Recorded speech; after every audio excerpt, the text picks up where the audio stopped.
Welcome everyone to Kerbal Space Program 2. It's been a while. It has. And I haven't really seen too much of it. So let's let's take another look at Kerbal Space Program 2. There's been an update. We're gonna create a new world. That's that campaign because we're gonna do a new one. We're gonna call this sandbox. I thought they had we had science.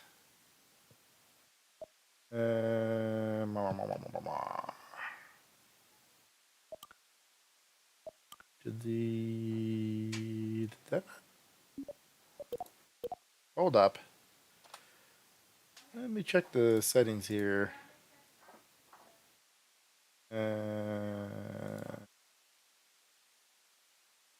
Yes.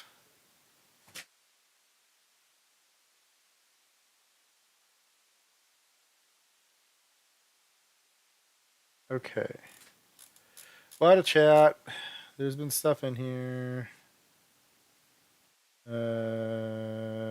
Let's. Yeah. Okay. Hold on. Game's gonna go away for a second because I need to see. Was there an update?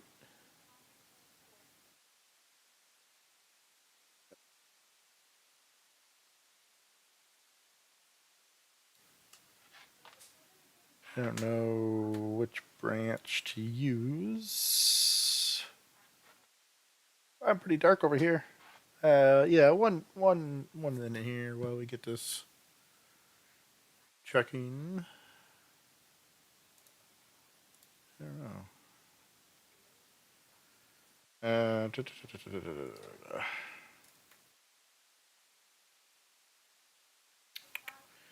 Alright, it's just going to do a quick update here. Let's see how quick is quick. 4 gigs.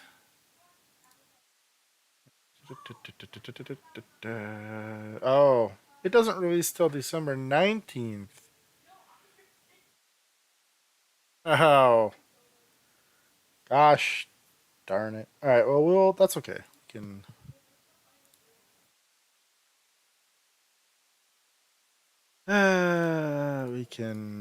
We'll just go back to the normal game. So the big update comes out tomorrow, apparently. So let's look at what it is now, and then we can come back and look at it tomorrow, I guess. So the next update, their big update is called For Science.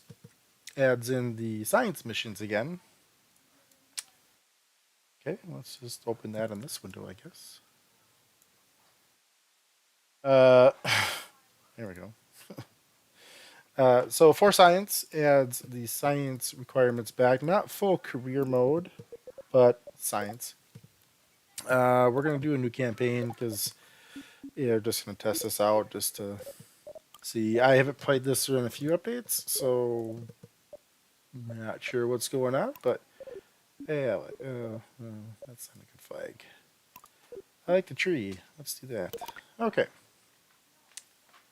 I am really blurry. I have no light on right now, so if you can't see me, I apologize. Because, yeah, I'll fix that next time. Okay, so we got a intro movie. I don't really need to see that. So, all right, we got the vehicle assembly building. We don't need page. Uh, let's just make a quick rocket because I'm really curious as to how or if anything has happened. Since KSP1, here's a big one, Methylax. We haven't really seen that in KSP1, but with SpaceX and everyone else doing their Methylax stuff, um, you're going to see a lot more Methylax, methane, and oxygen in here. We're just going to make this a real quick rocket. We got command pods. We're just going to do a fuel tank, throw something simple on here, nice and shiny, like Starship. That's too big of a. We're gonna do a two-stage rocket. So let's throw a methylox engine on here. They're small. You want the vacuum nozzle. Couplings. It stacks separators. You want a separator. You don't want a decoupler because the separators should have an ejection force, but I don't see that on here. All right, well, whatever. And then back down to fuel tanks. Let's do. Should we go bigger? Can I get an adapter? Yeah, there we go. We're gonna do a nice big old first stage. Make our traditional penis-shaped rocket. We'll do a dual engine vacuum. Oh, actually, I don't. We could just do one large single stage. And then for kicks and fun, let's just throw in some solids. Oh, that's right. We got clamps now, finally. I haven't played since they added the clamps, so that's nice. Let's do aerodynamic decouplers, and we want symmetry. Here we go. Two. We want two of them. I don't. Why are they? I like them facing down, please. Okay. What? No, just put. What? Ah, what did I click? No. Put. No. Put them on. There we go. Why are they see-through? That's weird. What? One of them see-through. Mildly concerned, but not terribly. Let's go back to engines. Let's look for some solid boosters.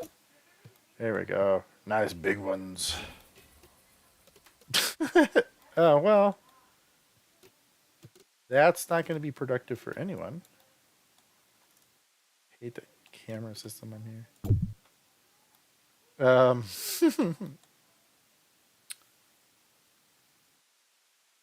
So the game doesn't like me having these flipped. They want them facing that direction. And now I can't even get them to go on here. Ah, this game sometimes. Let's just start over. Or you know what? Let's see if this gets us into space. And we have a launch abort. No, not with that. Apparently. We put an antenna on? Doesn't matter right now, but sure. Do one. We'll put antenna on here. We'll point it. The pointer down.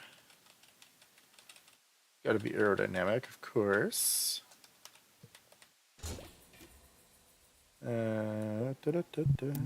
Let's put. Oh, you know what we're missing in here? It would be a shame for them to burn up. Let's throw a heat shield on. And the only thing we're missing here are parachutes. So it's too big.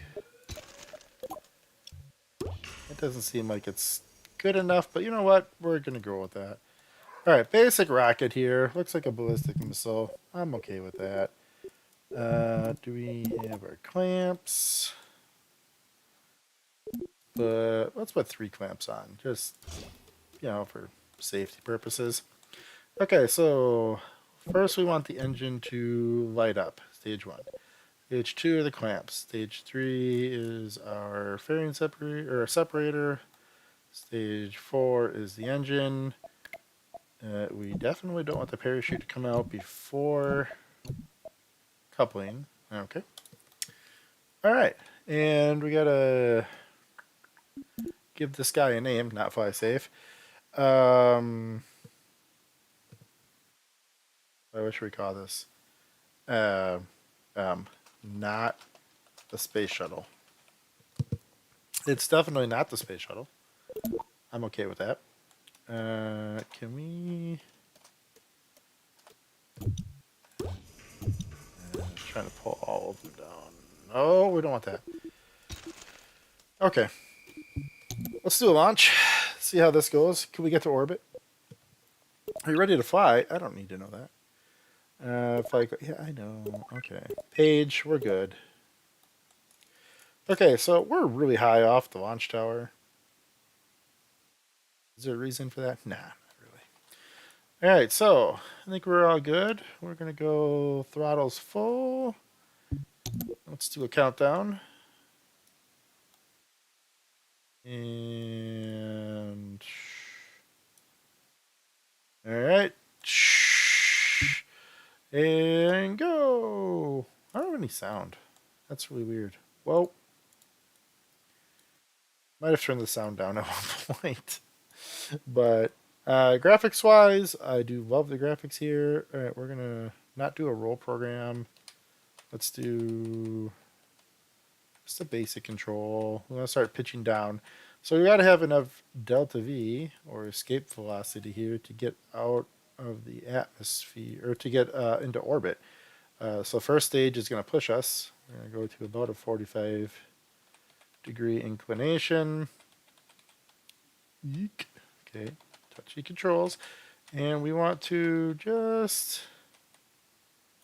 get out of orbit here. And our second stage is what we're going to really focus on for getting us into a stable orbit. So, we're at 10,000 meters. A little ways to go. You can see that expansion happening at the tail here, at the back of the rocket as gravity is thinner and thinner. We're not yet to orbit. I would hope not. Still got a pretty healthy amount of fuel here. So this is a pretty solid rocket. Not wobbly. Not too wobbly. So we can go here. We can see. You can see how my apogee is up here, which is the top of the arc. But really, what we need to go for now is speed. We want that speed. We want to. Okay, we got into orbit mode.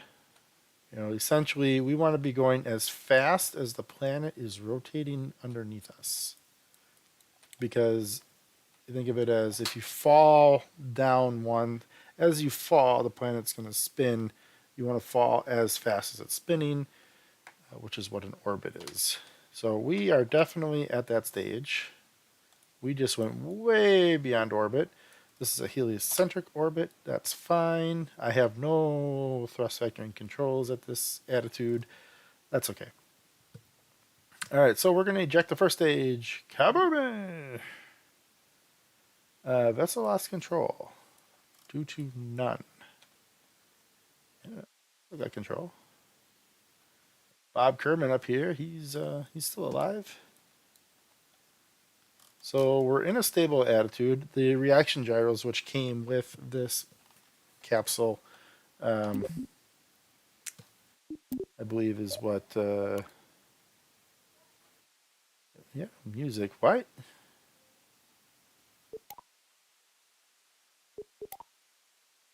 Why do we not have? Why didn't it have any engine thrust noise? That was weird. All right. Well. So what we're going to do, we're going to get into this up here. We can create a maneuver plan. So the maneuver plan, no, I don't need that. So KSP2 is way different than KSP1. So, but very similar in that way. So maneuver.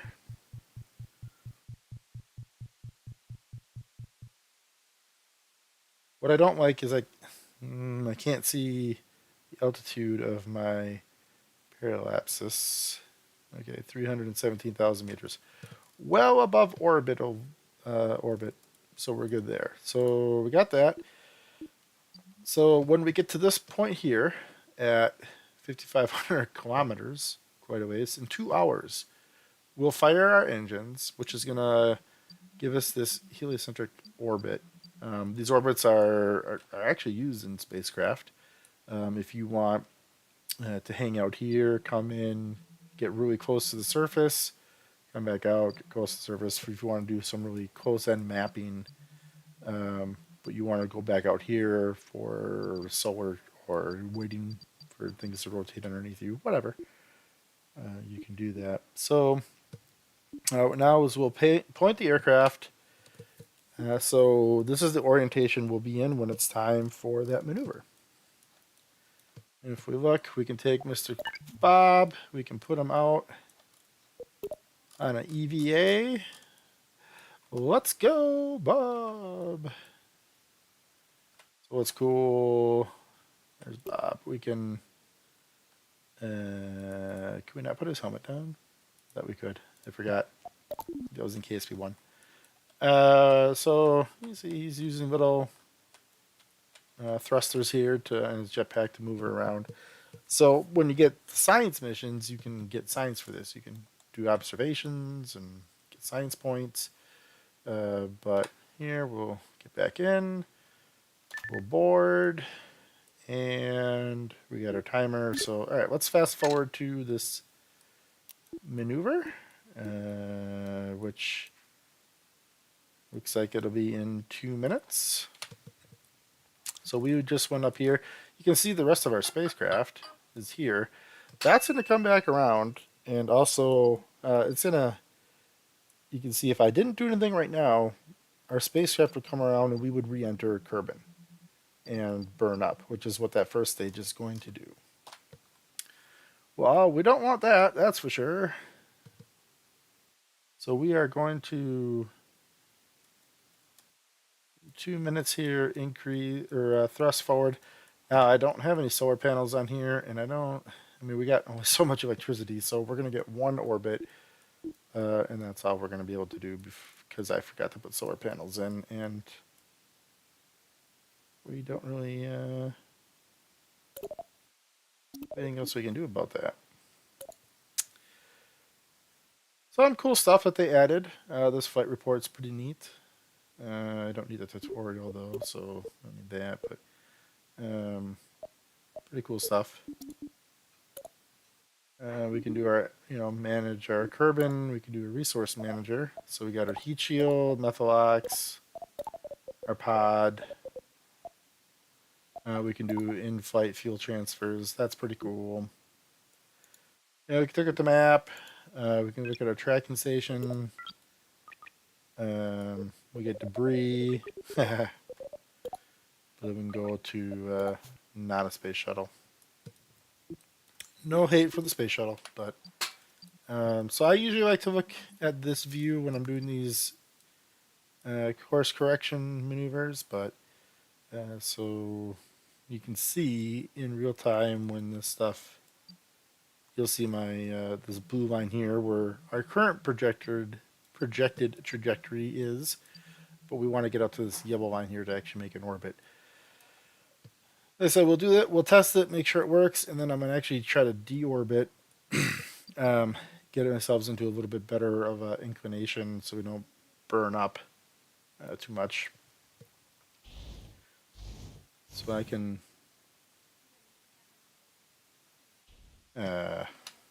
what? Why is this not turning on? Oh. Oh, ha. Okay, have to activate that engine. What? Okay.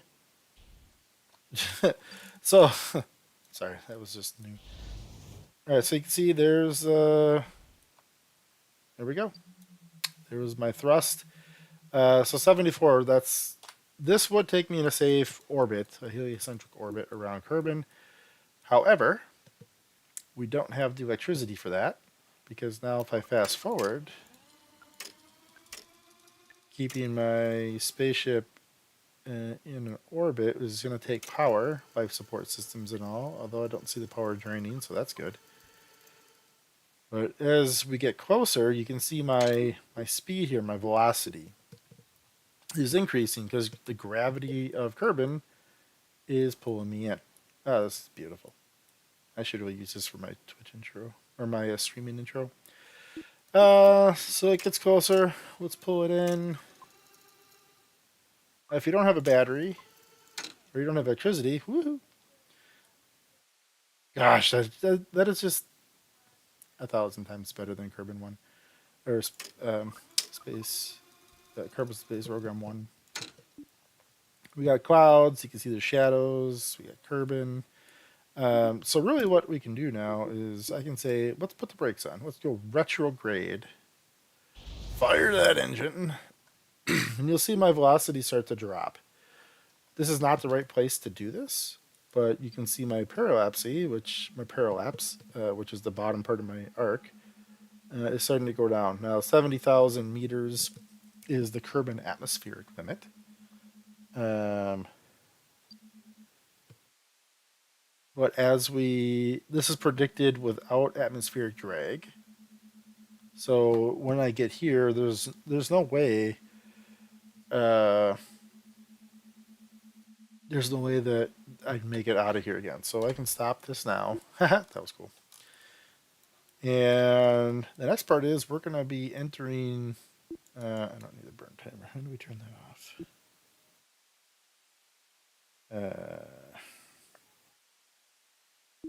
Burn timer. How do we turn you off? All right, there we go. So we need to prepare for re-entry. So let's do. Let's see. We want to eject. Okay. So stage 2 is going to burn up. I should have yeeted it to the side because now we stand a probable chance of running into it. But we're still in a retrograde configuration, meaning the bottom of the spacecraft is pointed towards the direction where we're going. I could have swore I saw Bob in here in the window. Is that what that is? I don't know. Someone's in the window. I think that's Bob. Oh, yeah, it is Bob. Look at that. And you can kind of, if you zoom in, you can see his, which way he's facing. So the window's above him. And he's pushing buttons. Go, Bob, go. All right. We're going to come in here. All right. So we are entering, this is the atmospheric interface. This is us entering the atmosphere. So you're going to see the ground altitude still decreasing. Our velocity is actually going to, at a certain point coming up here, start decreasing because of the drag from hitting the atmosphere. Now, in KSP2, there's no reentry effects. Tomorrow there should be. Today there's not. But this is a heat shield here. There's a couple different types of heat shields. There's ablative, which is what this is, which will chip away and go away. But then you get like the space shuttle or Starship, which has heat tiles, which do need to be refurbished but can be reused after a certain time, for a certain amount of time. So you can see our velocity is decreasing. There we go. We are now not going back to space. We're 30,000 meters over Kerbin. We would be engulfed in a ball of plasma. It's not fire when you see craft come back from space. That's plasma. That's superheated gas and air that's being compressed on the bottom of the spacecraft. That's what you actually are seeing when you see that stuff on animations. And sometimes NASA just released, or someone released the footage of last year, the Artemis 1, where they sent the Orion spacecraft around the moon a few times, came back, and it re-entered into the atmosphere. They had a camera about right there looking back, and you can see the plasma trails just coming in. Really, really impressive. So fun to watch. So I don't know if we're going to make it to the shore. Is now we're kind of at this arc that's going to come down, and this arc is going to take us definitely not into land. We're going to go for a water landing, which is fine. If you hear growling in the background, that's just my dogs.